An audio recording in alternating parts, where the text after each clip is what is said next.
Hello to all 3D printing fans. In the video, I will show you how to print, color and assemble a glowstone. Use standard settings for PLA material.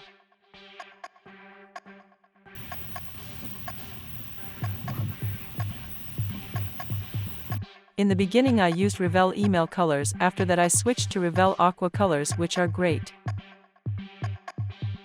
I glued all the parts together with silicone glue. To make the walls of the cube perpendicular to each other, use the fixture.